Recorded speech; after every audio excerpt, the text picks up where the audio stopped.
Hello students, हमने last lecture में concentration based illustration and index question देखे हुए थे।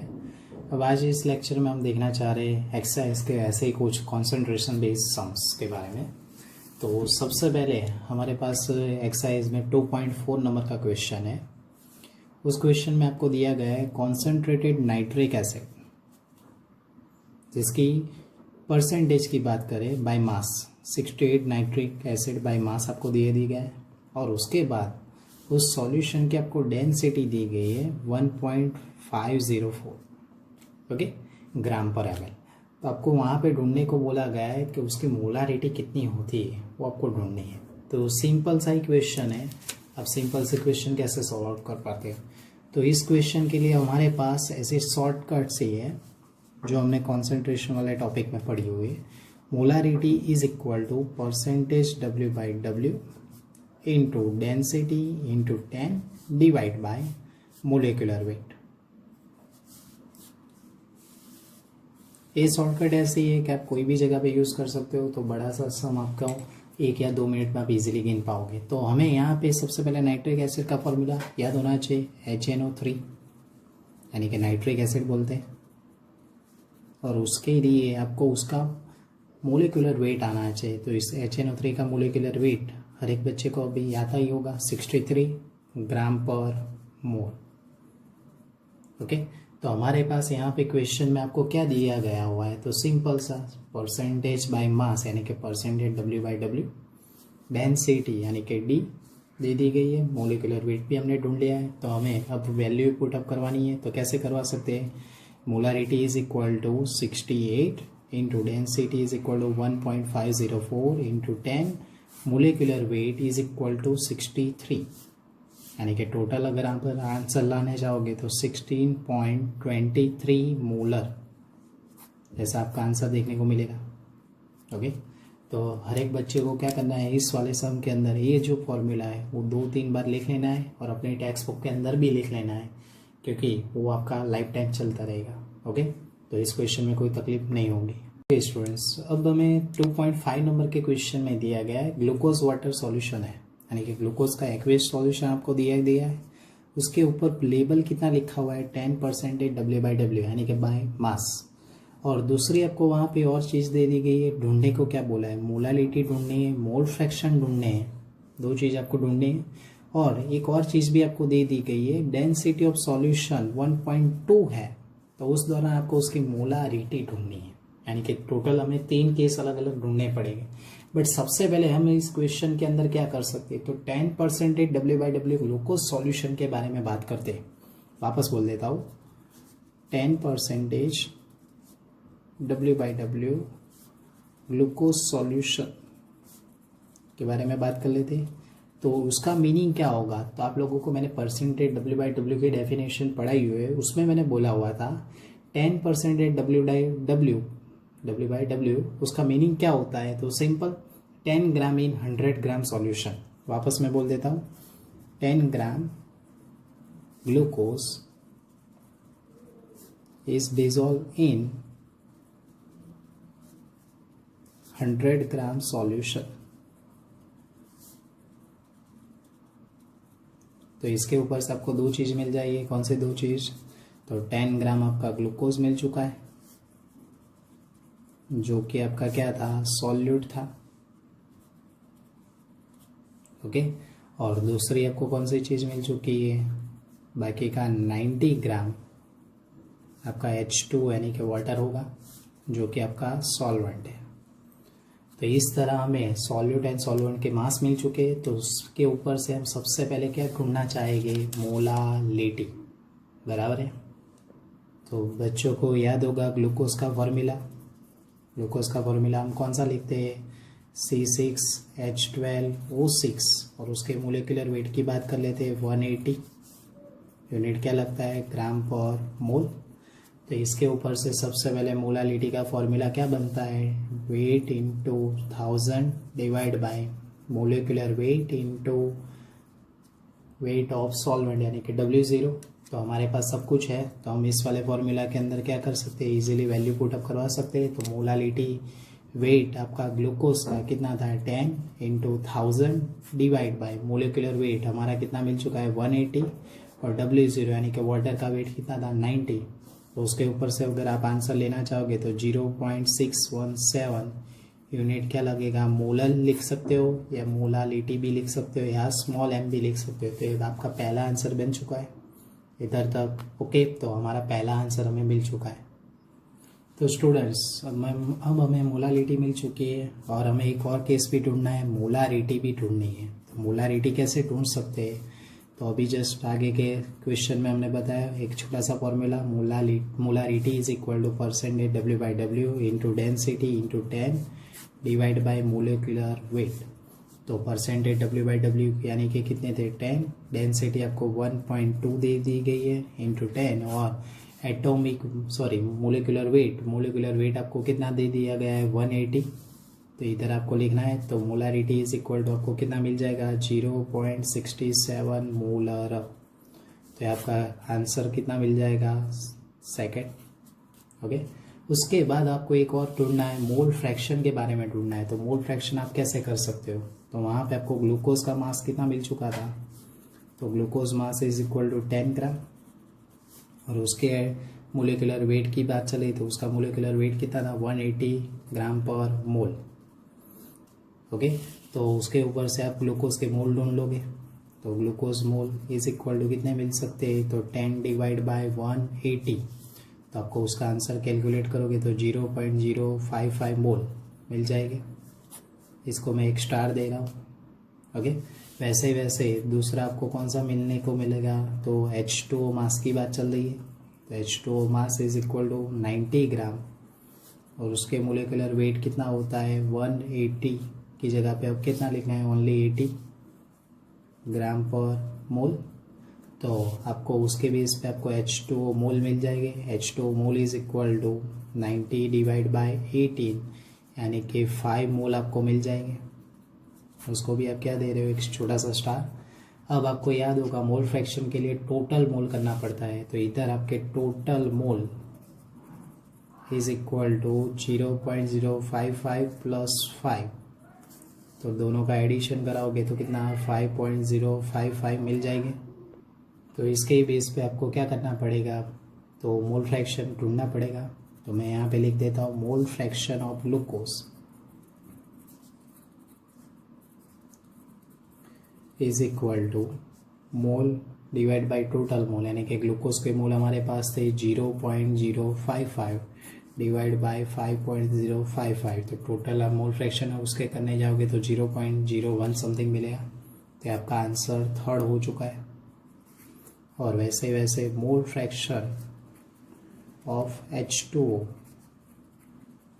वैसे तो आप 1 माइनस के फॉर्म में भी लिख सकते हो, अगर ना चाहिए तो आप ऐसे भी कर सकते हो 5.055। तो उसका आंसर आपको 0.99 यानी कि आंसर 4 मिल जाएगा। तो इस तरह कोई भी बड़ा सा क्वेश्चन होता है तो आप इजीली सॉल्व आउट कर पाते हो। बट आप लोगों को यहाँ पे कौन सी 2 बातें ये शॉर्टकट याद रखनी कंपलसरी है ताकि आपका कोई भी क्वेश्चन इजीली सॉल्व आउट हो जाए। इस क्वेश्चन को अलग अलग रेफरेंस बुक में अलग अलग तरीके से किया गया है, बट एक छोटा सा मोलिकुलर छोटे से ऐसे ट्रिक है जिसकी वजह से आपका सम इजीली आप गिन पाओगे। ओके, तो स्टूडेंट्स हमें 2.6 नंबर के क्वेश्चन में हमें यहाँ पे 2 चीज़ आपको दे दी गई है। कौन से, तो एक मिक्सचर्स दे दिया गया है Na2CO3 यानी कि sodium carbonate and sodium bicarbonate NaHCO3। उस मिक्सचर्स का टोटल मास आपको 1 ग्राम दे दिया गया है और उसके लिए उनके इक्विमोलर, यहाँ पे एक और चीज़ आपको ध्यान में देनी, इक्विमोलर अमाउंट है बोथ। ओके, और दूसरी आपको क्या ढूंढने को बोला है, हाउ मैनी यानी कि 0.1 मोलर HCl का वॉल्यूम कितना हो रहा है या उसका ग्राम कितना हो रहा है वो आपको ढूंढना है। ओके, तो उसके वेट के अकॉर्डिंग आपको यहाँ पे बात ढूंढनी पड़ेगी। तो सबसे पहले आप क्या कर सकते हैं, तो सबसे पहले आपको सपोज गिनना है और क्वेश्चन में जो दिया हुआ है उसके बेस पे आपको क्वेश्चन गिनना है। तो मैं इस टाइप के क्वेश्चन को गुड एग्जाम्पल बोलता हूँ।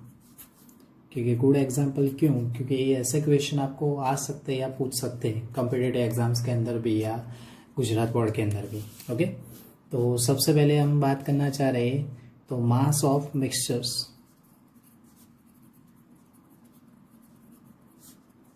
1 ग्राम आपको दे दिया गया है।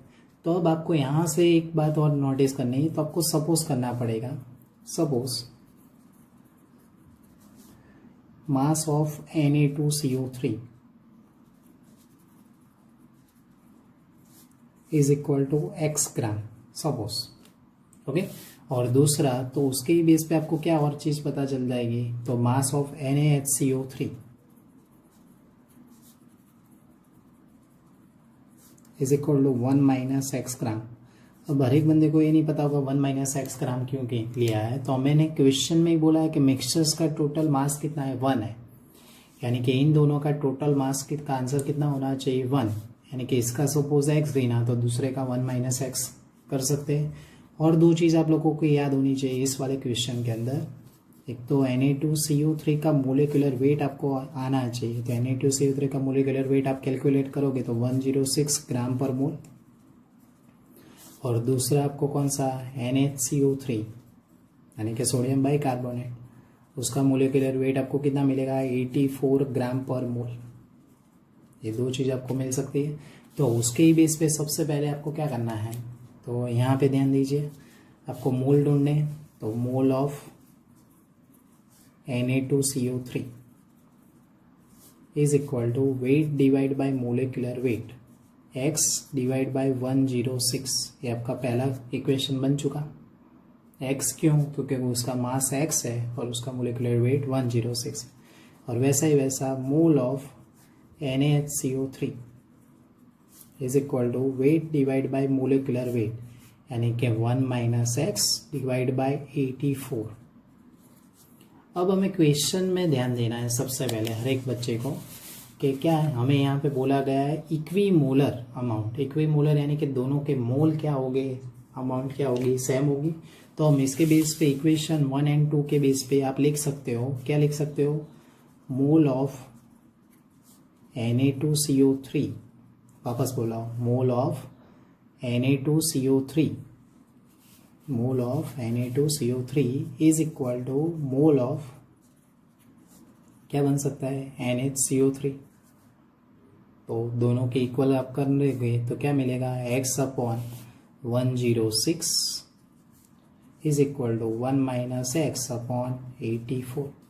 तो दोनों के इक्वल आप करने जाओगे तो कैसे मिलेंगे, तो क्रॉस मल्टीप्लिकेशन होगा। तो क्रॉस मल्टीप्लिकेशन के अकॉर्डिंग क्या देखने को मिलेगा, 84x 1 माइनस एक्स इंटू 106। तो उसके बेस पे आपको क्या देखने को मिलेगा, 84x is equal to 106 minus 106 into x. 106 सामने वाले टर्म्स में जाएगा तो कितना हो जाएगा, 84x plus 106x is equal to 106, यानी कि total answer x is equal to आपको कितना मिलेगा, 106 डिवाइड बाय 106 प्लस 84 यानी कि 190। तो उसका अगर आप आंसर लेने जाओगे तो आपको कितना मिलेगा, 0.558 ग्राम। ओके, ग्राम में आंसर क्यों ला रहा हूँ, क्योंकि हमें तो यहाँ पे वेट ढूंढना था। तो x आपके किसके लिए आपने सपोज गिना हुआ था, मास ऑफ Na2CO3, और मास ऑफ NHCO3 1 माइनस एक्स, तो उसके बेस पे हम सम गिनना चाहेंगे। स्टूडेंट्स, हमें मास मिल जाएगा तो वापस हम लिख सकते हैं mass of Na2CO3 is equal to x is equal to 0.558 gram. और दूसरा आपको क्या मिल चुका, mass of NHCO3 is equal to 1 minus x, 1 minus 0.558 is equal to 0.442 gram. Okay, तो हमें इस तरह इस क्वेश्चन में मास मिल चुके हैं, बट हमारा ये आंसर नहीं है, हमें तो HCl के लिए कितना रिक्वायर्ड है वो ढूंढना है। तो HCl के लिए कैसे कर सकते हैं, तो हम यहाँ पे लिख रहे हैं, टाइटल लिख रहे हैं, कैलकुलेशन ऑफ HCl मास। मैं ऐसा कैलकुलेट कर रहा हूँ, ये बड़ा ही सब है, बट इसके अंदर कोई लॉजिक इतना बहुत नहीं है हाई, बट आपका माइंड कैपेसिटी होनी चाहिए। तो सबसे पहले हम इक्वेशन स्टार्ट कर रहे हैं, इसके लिए Na2CO3 के साथ। तो हर एक बच्चे को यहाँ पे ध्यान देना है, Na2CO3 plus HCl gives NaCl plus H2O plus CO2। ये इक्वेशन आपको खुद से बनाना है, आप इजीली बना सकते हो, आप लोगों को भी याद होगा। यहाँ पे ध्यान से देना है कि Na के साथ इधर का Cl जुड़ जाएगा तो NaCl बन जाएगा, इधर से हाइड्रोजन और इधर से ऑक्सीजन H2O, और जब जब कार्बोनेट होता है कोई भी एसिड के साथ रिएक्ट करता है तो CO2 गैसेस निकल रहा है। ये आपका 10th का इक्वेशन था, तो आपको ये याद रखना है। तो इधर बैलेंसिंग फॉर्म करवा देंगे तो Na2CO3 दो Na, तो इधर आपको कितने करने पड़ेंगे 2 Na। ओके, फिर हाइड्रोजन भी देखने हैं आपको कितने, इधर 2 है तो इधर कितने बैलेंस करवाने पड़ेंगे 2। आपका बैलेंस हो चुका है। तो इस तरह आप लोग इस इक्वेशन में देख सकते हो। कैसे देख सकते हो, तो सिंपल सी बात है। तो यहाँ पे ध्यान देना है, इस क्वेश्चन में आप लोग देख सकते हो इसके कितने मोल यूज हो चुके हैं 1 मोल, तो इधर इसके कितने मोल यूज हो रहे हैं 2 मोल यूज हो रहे हैं HCl के। वापस में बोल रहा हूँ, इसके कितने यूज हो रहे हैं 1 मोल, तो इसके कितने यूज हो रहे हैं 2 मोल यूज हो रहे हैं कि नहीं हो रहे। तो इस तरह के क्वेश्चन के अंदर याद कीजिए, आपके 11th के टॉपिक की मैं बात करूँ, 1 मोल के अंदर कोई भी सब्सटेंस का वेट कितना होता है, तो कि उसके मोलिकुलर वेट जितना। तो हमारे पास पता है हमें कि 1 मोल Na2CO3 यानी कि 106 ग्राम होगा, उसका एटॉमिक वेट इतना ही था, मोलिकुलर वेट। और इसके बात करने जाओ तो 2 इंटू कितना मिलेगा 36.5, यानी कि टोटल आपको कितना मिलेगा 73 ग्राम मिल जाएगा। तो इस तरह के क्वेश्चन में आगे सॉल्व आउट करने जाओ तो मैं लिख सकता हूँ 106 ग्राम, वापस मैं बोल रहा हूँ 106 ग्राम Na2CO3 रिक्वायर्ड कितना होता है, तो 73 ग्राम HCl रिक्वायर्ड। तो हमें यहाँ पे याद रखना है, कैसे याद रखना है, तो 0.558 ग्राम Na2CO3 है, तो उसके लिए कितना HCl रिक्वायर्ड होगा हमें नहीं पता। तो आप लिख सकते हो HCl mass is equal to, cross multiplication होगा तो 0.558 इंटू 73 डिवाइड बाई 106। तो इसका टोटल आंसर आप करने जाओगे तो HCl mass is equal to आपका कितना मिलेगा 0.384 ग्राम। इस वाले क्वेश्चन को मैं दे रहा हूँ एक छोटा सा स्टार दे रहा हूँ ताकि आपको समझ में आ जाए। ओके, तो वापस इक्वेशन आपको खुद से बनाना है जो कि हमारा बन चुका है। अब वैसे ही वैसे हम क्या कर सकते हैं, तो दूसरे उसी तरीके के क्वेश्चन कौन सा NHCO3 के साथ भी कर लेंगे। तो आप लोगों को ध्यान देना है NHCO3 यानी कि सोडियम बाइकार्बोनेट प्लस HCl, बोले क्या बनेगा, तो इधर से Na और इधर से Cl क्या बन जाएगा आपका NaCl प्लस इधर से हाइड्रोजन और ऑक्सीजन दोनों के कॉम्बिनेशन करेंगे तो H2O, और बाकी क्या मिलेगा CO2। इधर एक ही Na एक ही Cl एक ही NaCl बनेगा, तो ये तो बैलेंस फॉर्म में ही है आपका क्वेश्चन। तो आप इधर देख सकते हो इसके कितने मोल यूज हो रहे हैं 1 मोल, है ना। तो HCl के भी कितने हो रहे हैं 1 मोल ही यूज हो रहे हैं।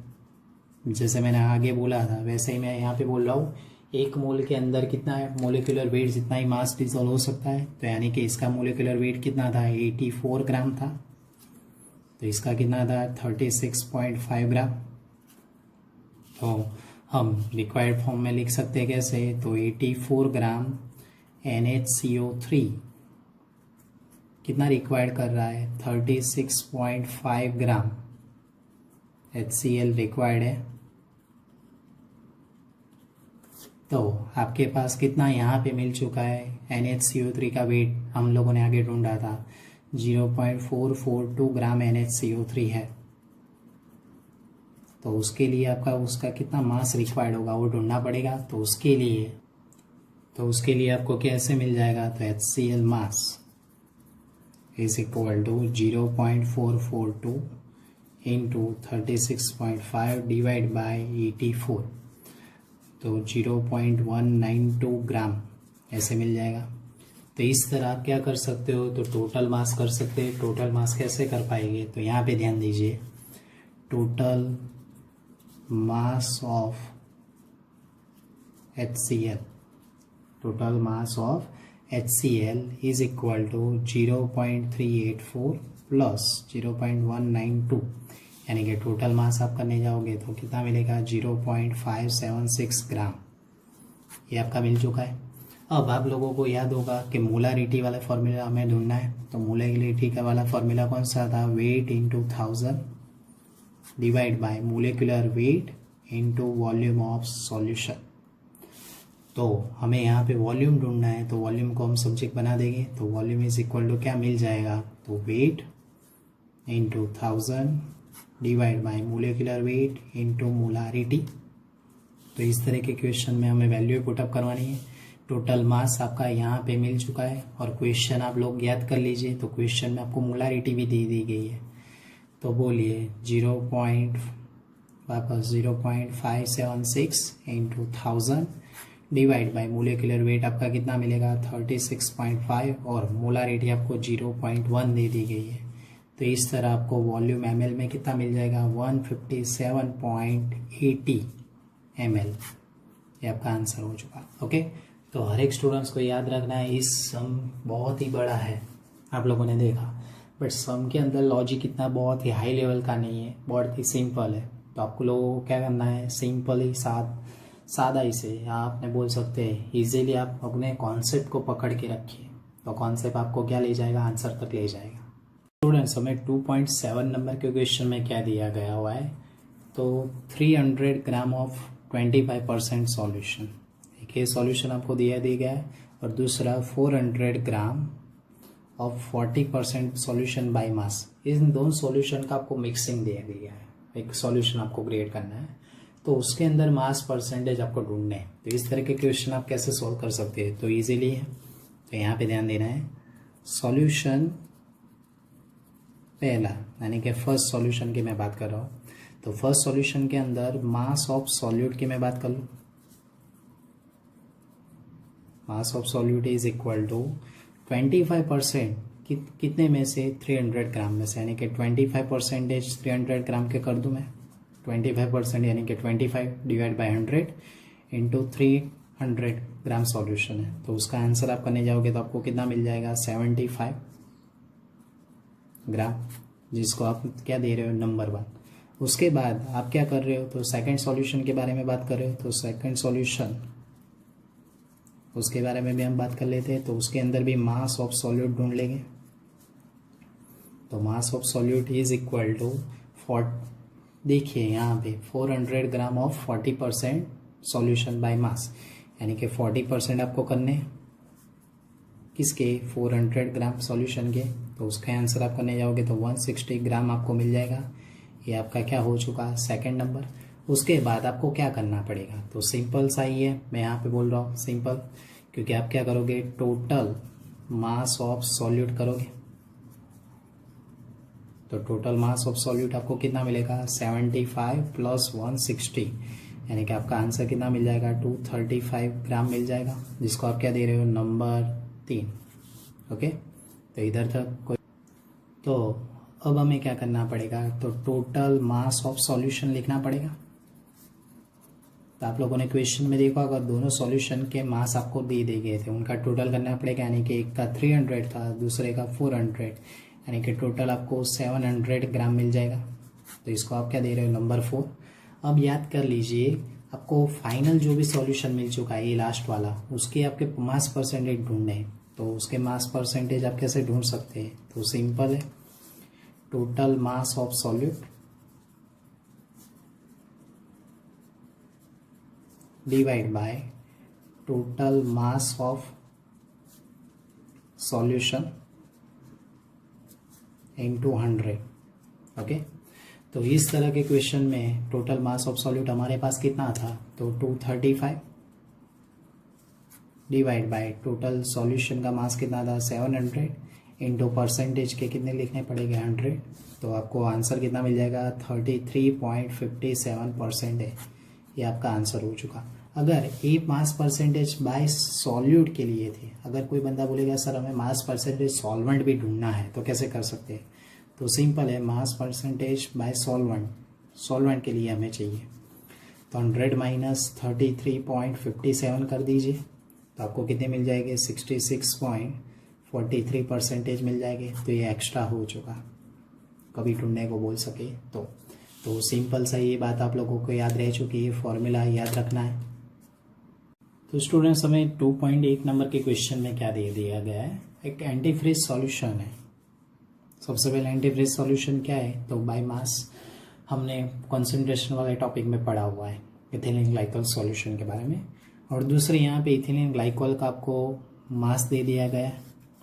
दूसरी एक और चीज़ दे दी गई है 200 ग्राम ऑफ वाटर, और आपको बोला गया है मोलालिटी ढूंढनी है। और एक और चीज़ भी बोली गई है, उसकी डेंसिटी आपको दे दी गई है, तो आपको उसकी मोलारिटी भी ढूंढनी है। ओके, तो इस तरह के क्वेश्चन में आप कैसे कर पाएंगे, तो यहाँ पे ध्यान दीजिए।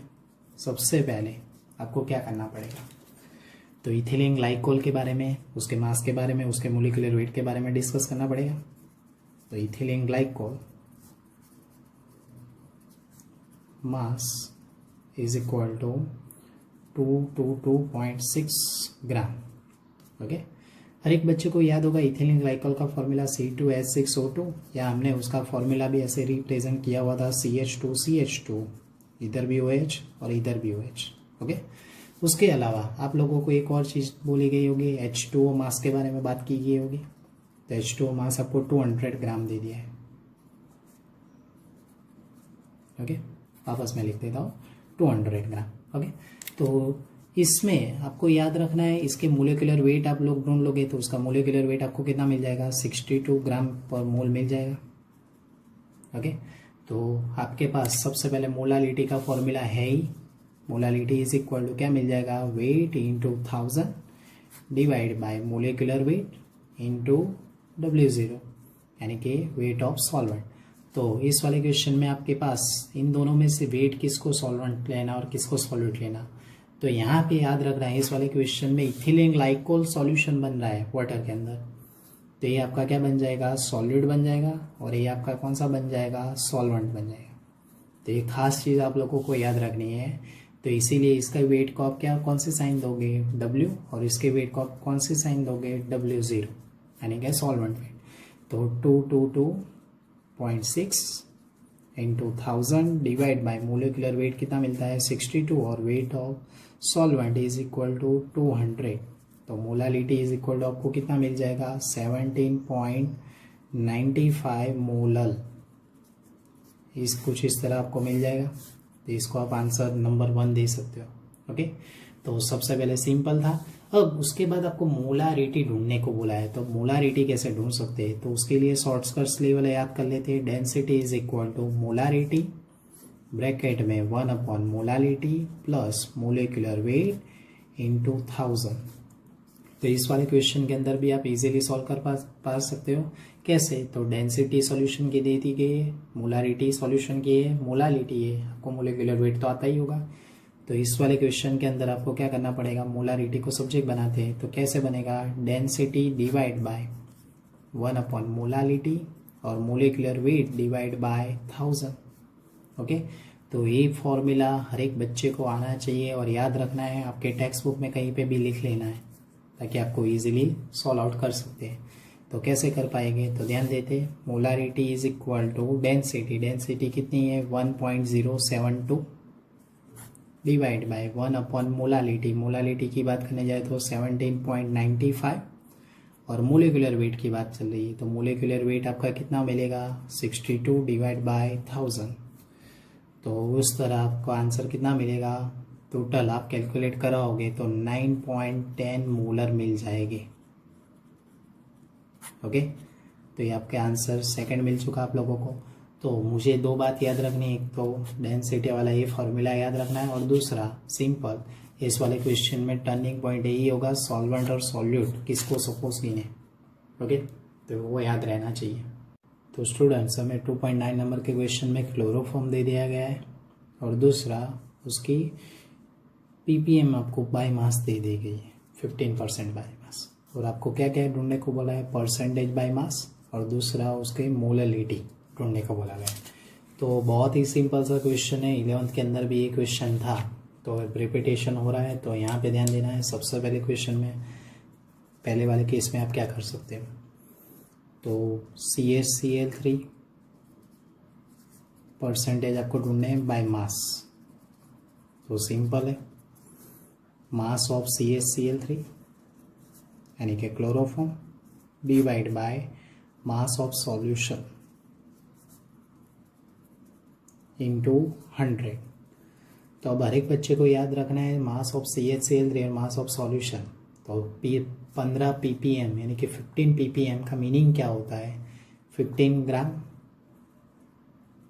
और मास ऑफ सॉल्यूशन ppm पर पार्ट्स पर मिलियन, मिलियन यानी कि 10⁶ आपको सॉल्यूशन का वेट मिल जाएगा, और इंटू 100 आप करना चाहोगे तो आपको कितना मिल जाएगा 1.5 10⁻³ तो ये सिंपल सा आपका आंसर हो चुका, पहला आंसर। सेकंड केस आपको क्या दे दिया गया है, मोलारिटी ढूंढनी है। तो मोलारिटी यानी कि wait into 1000 divide by molecular weight into W0। तो 15 ग्राम आपके हो गए, क्योंकि मास ऑफ सॉल्यूट यानी कि CHCl3 15 ग्राम है इंटू 1000। CHCl3 के लिए और बात आप लोगों को याद रखनी है, कौन सी और एक बात याद रखनी है, CHCl3 का मोलिकुलर वेट। तो मैं यहाँ पे लिख देता हूँ, molecular weight of CHCl3 is equal to 119.5 gram per mole. मिल जाएगा हर एक बच्चे को, तो ये भी लिख सकते हो। तो मोलिकुलर वेट आपका कितना लिखना है यहाँ पे 119.5 into total weight of solvent, यानी कि सॉल्वेंट आपको पानी के अंदर यानी कि 10⁶ मिल जाएगा। तो इस तरह आप क्वेश्चन के अंदर आंसर लेना चाहोगे तो 1.25 इंटू 10⁻⁴ मोलर, ये आपका आंसर कौन सा मिल जाएगा, सेकंड। डन है। तो इस तरह first question and second question दोनों आपको ध्यान में लेने। ओके स्टूडेंट्स, हमें 2.26 नंबर के क्वेश्चन में क्या दे दिया गया है, तो एक डेंसिटी आपको दे दी गई वाटर की 1.25 ग्राम पर ml, और दूसरा 92 ग्राम Na प्लस आयन पर किलोग्राम ऑफ वाटर। इस चीज़ पे ही आपको क्या ढूंढने को बोला है, मोलालिटी ढूंढने को बोला है। तो इस क्वेश्चन को बहुत ही सिंपल तरीके से आप सॉल्व कर पाएंगे। कैसे, तो यहाँ पे ध्यान देना है, Na प्लस आयन के लिए आपको क्या ढूंढना पड़ेगा, मोलालिटी ढूंढनी है। तो कैसे कर पाएंगे, तो mole of Na plus ion divide by weight of solvent. Easy. तो आप लोगों को याद होगा मोल के लिए, यहाँ पे मैं आपके लिए एक और फॉर्मूला लिख रहा हूँ, आप लोगों को कॉन्सेप्ट समझ में आ जाए। Na के लिए उसका एटॉमिक वेट आप लोगों को पता ही है, उसका एटॉमिक वेट कितना होता है 23। ओके और दूसरी एक चीज़ आप लोगों को भी याद होगी, mole is equal to weight divide by molecular weight या एटॉमिक वेट होता है। तो हमें यहाँ पे Na प्लस आयन के ढूंढने मोल, तो उसके लिए कितना, तो क्या उसका वेट कितना है 92 और उसका एटॉमिक वेट तो 23। तो मैं कर सकता हूँ 92 डिवाइड बाई 23, और weight of solvent in kilogram में आपको लेना है। तो किलोग्राम में आप लोगे तो यहाँ पे आपको लिखा है पर किलोग्राम ऑफ वाटर, उसका मीनिंग क्या होगा, तो यहाँ पे डिवाइड बाय 1 कर पाएंगे। तो उसके बेस पे आपको आंसर कितना मिल जाएगा, तो 4 यूनिट क्या लगेगा, मोल पर किलोग्राम, या आप शॉर्ट में लिख सकते हो 4 मोलर। तो ये आपका आंसर हो चुका। तो सिंपल सा question, mole of Na plus ion divide by weight of solvent in kilogram. तो इस तरीके के क्वेश्चन इजीली सॉल्व कर पाए। स्टूडेंट्स, हमें 2.27 नंबर के क्वेश्चन में सॉल्युबिलिटी प्रोडक्ट दे दी गई है 6 × 10⁻⁻16 और मैक्सिमम मोलारिटी आपको ढूंढने को बोला गया है। तो इस तरीके के क्वेश्चन में आप कैसे कर पाएंगे, तो ध्यान देना है स्टूडेंट्स को। सॉल्युबिलिटी प्रोडक्ट एक्चुअली में 11th का एक टॉपिक था इक्विलिब्रियम चैप्टर का। तो मैं वहाँ पे लिख देता हूँ कि SP इज इक्वल टू क्या बनता है, उसका फुल फॉर्म सॉल्युबिलिटी प्रोडक्ट, और वो किस तरह ढूंढा जाता है तो उसके बारे में भी हम डिस्कस कर सकते हैं। तो इजीली यहाँ पे ध्यान देना है हर एक बच्चे को। तो हमें यहाँ पे सब्सटेंस दे दिया गया है CuS। तो CuS के आयनाइजेशन के थ्रू आपको कौन से 2 आयन बनते हैं, Cu+2 and S-2 बनते हैं। तो सपोजली इसकी सॉल्युबिलिटी ऐसे और इसकी सॉल्युबिलिटी भी ऐसे, तो KSP इज इक्वल टू आप क्या लिखते थे, Cu+2 और S-2 दोनों आयन की कॉन्सेंट्रेशन, यानी कि इसकी सॉल्युबिलिटी को आप क्या गिनोगे S, इसकी सॉल्युबिलिटी को आप क्या गिनोगे S। तो KSP is equal to S² और उसका यूनिट क्या बनेगा M²। तो ये आपका हो चुका है। अब यहाँ पे आप लोगों को ध्यान देना है, इस क्वेश्चन के अंदर आपको सॉल्युबिलिटी दे दी गई है। वापस मैं बोल रहा था, क्वेश्चन के अंदर आपको क्या दे दी गई है, 6 इंटू 10⁻⁻6 यानी कि सॉल्युबिलिटी KSP दे दिया गया है। तो मैं यहाँ पे लिख देता हूँ S² is equal to KSP। तो S is equal to √KSP मिल जाएगा। तो S इज इक्वल टू आपको क्या करना पड़ेगा, तो यहाँ पे ध्यान दे दीजिए KSP की जो भी वैल्यू उसका √, निकालना है। तो KSP की वैल्यू हमारे पास कितनी है, 6 इंटू 10⁻16। तो S is equal to 2.45 into 10⁻8 unit क्या लगेगा, मोलर। तो इस तरह आपके आंसर मिल सकते हैं। तो स्टूडेंट्स ध्यान देना, इस तरह के क्वेश्चन गुजकेट या रिलेटेड कोई भी कॉम्पिटिटिव एग्जाम में भी पूछे जाते हैं। तो KSP 11th का टॉपिक है और 12th हमारा सॉल्यूशन, दोनों का कॉम्बिनेशन करके लाया हुआ है। तो वापस इजी। स्टूडेंट्स हमें 28 नंबर के क्वेश्चन में क्या दिया गया है और क्या ढूंढने को बोला है। तो एस्पिरिन आपको दे दी गई है और एसीटोनाइट्राइल, ऐसे दो अलग अलग सब्सटेंस दे दिए गए। एस्पिरिन का आपको फॉर्मूला क्या दे दिया गया है, C9H8O8, उसका मास आपको 6.5 ग्राम और CH3CN यानी कि एसीटोनाइट्राइल का 450 ग्राम दे दिया गया और आपको मास परसेंटेज ढूंढने को बोला गया है। तो सबसे पहले आप क्या लिख सकते हो, ध्यान देते हैं यहाँ पे। तो मास ऑफ एस्पिरिन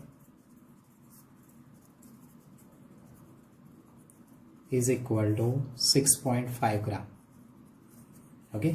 और दूसरा मास आपको किसका दे दिया गया है, एसीटोनाइट्राइल।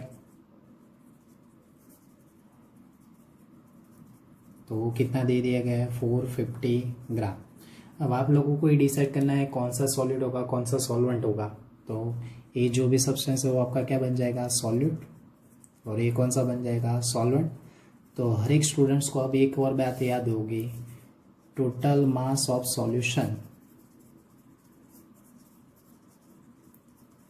इज इक्वल टू क्या मिल जाएगा, mass of solute plus mass of solvent. तो इस तरह आपको क्या मिल जाएगा, मास ऑफ सॉल्यूशन मिल जाएगा, यानी कि 6.5 प्लस 450 यानी कि टोटल 456.5 ग्राम, इतना मिल जाएगा। तो हमें मास परसेंटेज ढूंढना है। तो मास परसेंटेज कैसे ढूंढ सकते हैं, तो यहाँ पे लिख देता हूँ, mass percentage is equal to mass of solute divide by mass of solution into 100 is equal to, हमारे पास है 6.5 divide by 456.45 into 100 is equal to, आपका आंसर कितना मिल जाएगा, तो 1.424%। ओके। तो सिंपल सा क्वेश्चन है कि हमें ये फॉर्मूला तो पढ़ाया गया था कंसंट्रेशन वाले टॉपिक में। दूसरा आपको कौन सा फॉर्मूला याद रखना है, मास ऑफ एस्पिरिन और मास ऑफ एसीटोनाइट्राइल, कौन सा सॉलिड कौन सा सॉल्वेंट और कैसे ढूंढा जाता है, ये कॉन्सेप्ट याद रखना है। स्टूडेंट्स हमें 2.29 नंबर के क्वेश्चन में क्या दे दिया गया है, नेलोफ्रिन दे दिया है, मॉर्फिन जैसा ही काम कुछ है उसका, बराबर है। तो उसकी वेट आपको यहाँ पे दे दिया गया है 1.5 मिलीग्राम। दूसरा आपको क्या दे दिया गया है, उसके लिए आपको मास भी मोलालिटी के साथ दे दिया गया है 1.5 10⁻³ ओके मोलर। और दूसरा एक्वेस सॉल्यूशन के अंदर आपको क्या ढूंढना पड़ेगा, तो सॉल्वेंट का वेट ढूंढना है। तो सबसे पहले हम क्या कर सकते हैं, तो देखते हैं, molality is equal to 1.5 into 10⁻³ दूसरा आपको वहाँ पे सॉल्यूट वेट दे दिया गया है। तो solute weight is equal to, solute mass is equal to 1.5 milligram है। तो 1.5 मिलीग्राम यानी कि आप क्या कर सकते हो, 1.5 इंटू 10⁻³ ग्राम, ओके। और एक और चीज़ दे दी गई है नेलोफ्रिन। नेलोफ्रिन का आपको एटॉमिक वेट ढूंढना पड़ेगा। हर एक सब्सटेंस का एटॉमिक वेट आप लोगों को पता है, तो उसके बेस पे आप मोलिकुलर वेट ढूंढ लगे। तो molecular weight of nalorphine is equal to, उसका फॉर्मूला क्या था, C19H21NO3। तो उसके लिए आपको कितना मिल जाएगा, 311 ग्राम पर मोल। तो सबसे पहले मोलालिटी वाला फॉर्मूला यूज़ कर लेंगे। तो मोलालिटी वाला फॉर्मूला हर एक बच्चे को आता ही होगा, कौन सा, यहाँ पे लिख देता हूँ molarity is equal to W into 1000 divide by molecular weight into W0। तो हमें यहाँ पे W0 ढूंढना है, तो W0 इज इक्वल टू क्या मिलेगा, wait into 1000 divide by molecular weight into molality. तो बोलिए वेट आपको कितना 1.5 into 10⁻³ into 1000 divide by molecular weight कितना है 311 और ये भी 1.5 इंटू 10⁻³ तो कुछ इस तरह आपने करने जाएंगे तो ये तो कैंसिल हो जाएगा पूरा टर्म्स। तो आपको आंसर कितना मिलेगा 0.0032 इंटू 1000 या इस तरह लिख सकते हैं 3.2 यूनिट क्या लगेगा ग्राम। ओके, तो ये आपका आंसर हो चुका। तो सिंपल सा क्वेश्चन है, हमें इस क्वेश्चन में क्या ढूंढना है W0 ढूंढना है, यानी कि सॉल्वेंट वेट ढूंढना है। तो क्वेश्चन बहुत सारे ऐसे कंसंट्रेशन बेस हो सकते हैं। तो ये इस टॉपिक है, इस चैप्टर के अंदर एक कंसंट्रेशन बेस टॉपिक था, वो पूरा कंप्लीट हो चुका है। तो स्टूडेंट्स हमें 2.30 नंबर के क्वेश्चन में बोला गया है amount of benzoic acid required for preparing 250 ml 0.15 molar solution in methanol. तो हमें यहाँ पे सिंपल सी 3 अलग अलग बातें दे दी गई है। सबसे पहले मोलारिटी आपको दे दी गई है 0.15 मोलर, वॉल्यूम की बात चल रही है तो वॉल्यूम आपका 250 ml है, और सॉल्यूट की मैं बात कर रहा हूँ तो सॉल्यूट आपको कितना कौन सा दे दिया गया है, तो बेंजोइक एसिड। बेंजोइक एसिड का फॉर्मूला हर एक बच्चे को आता होगा, तो ध्यान देना है। बेंजीन के सर पे क्या चलता है, तो COOH, यानी कि बेंजीन के साथ COOH जुड़ा होगा। तो इसको आप कैसे लिख सकते हो, ऐसे भी कभी कभी पूछ सकते हैं C6H5COOH या बेंजीन कार्बोक्सिलिक एसिड। तो उसके मोलिकुलर वेट की भी साथ में बात कर लेते हैं। तो उसका मोलिकुलर वेट आपका कितना मिलता होगा 122 ग्राम पर मोल। ओके, तो सिंपल सा formula molarity is equal to weight into 1000 divide by molecular weight into volume in ml। तो वेट के अकॉर्डिंग हम बात करना चाह रहे, तो weight is equal to molarity into molecular weight into volume divide by 1000। तो इस तरह आपको क्या मिल जाएगी, तो यहाँ पे ध्यान देना है, weight is equal to 0.15 into 122 into 250 divide by 1000। तो सबकी वैल्यू के अकॉर्डिंग आपको आंसर मिल जाएगा, वेट इज इक्वल टू 4.575 ग्राम मिल जाएगा। तो ये आपका आंसर हो चुका। तो सिंपल आप लोगों को ये भी याद रखना है, कभी कभी अलग अलग फॉर्मेट में भी देते हैं।